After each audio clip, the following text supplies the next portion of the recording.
Hello दोस्तों, मजदूर के जूते एक दिल को छूने वाली, आप सभी को रुला देने वाली और शिक्षाप्रद कहानी में आप सभी का स्वागत है।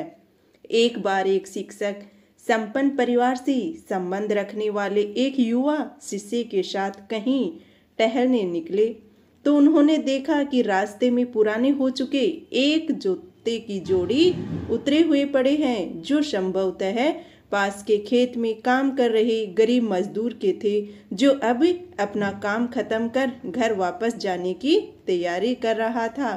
शिष्य को मजाक सूझा तो उसने शिक्षक से कहा कि गुरुजी, क्यों ना हम ये जूते कहीं छिपाकर झाड़ियों के पीछे छिप जाएं अपन खुद भी।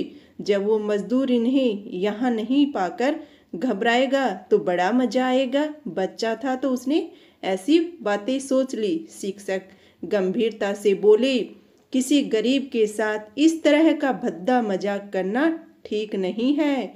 क्यों ना हम इन जूतों में कुछ सिक्के डाल दें और छिपकर देखें कि इसका मजदूर पर क्या प्रभाव पड़ता है। शिष्य ने ऐसा ही किया और दोनों पास के ही झाड़ियों में छुप गए। मजदूर भी जल्द ही अपना काम खत्म करके जूतों की जगह पर आ गया।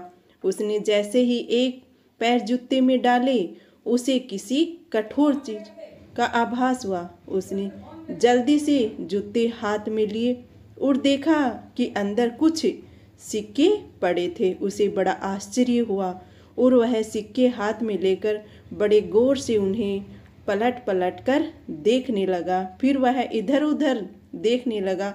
दूर दूर तक कोई नजर नहीं आया तो उसने सिक्के अपनी जेब में डाल लिए।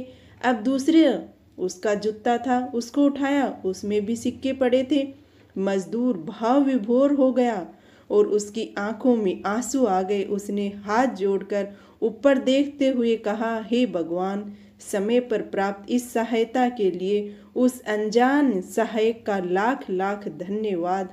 उसकी सहायता और दयालुता के कारण आज मेरी बीमार पत्नी को दवा और भूखे बच्चों को रोटी मिल सकेगी।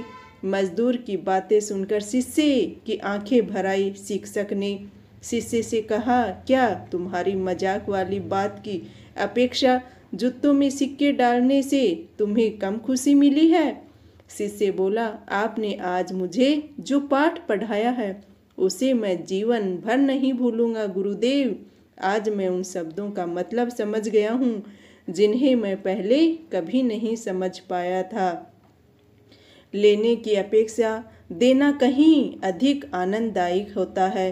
देने का आनंद असीम है, देना देवत्व है। दोस्तों, सचमुच हमें इस कहानी से शिक्षा लेते हुए अपनी अपनी क्षमता के अनुसार जरूर कुछ न कुछ दान देना चाहिए और ज़रूरतमंदों की हर संभव मदद करनी चाहिए। उनके चेहरे पर मुस्कान देखकर जो सुकून मिलता है, उससे बढ़कर कहीं भी चले जाना, वो सुकून आप लोगों को कहीं भी नहीं मिलेगा। तो दोस्तों, इस कहानी के बारे में आपकी क्या राय है, कमेंट करके ज़रूर बताना। मिलते हैं आप लोगों से एक ऐसी ही कहानी के साथ। तब तक के लिए राम राम जी सभी को।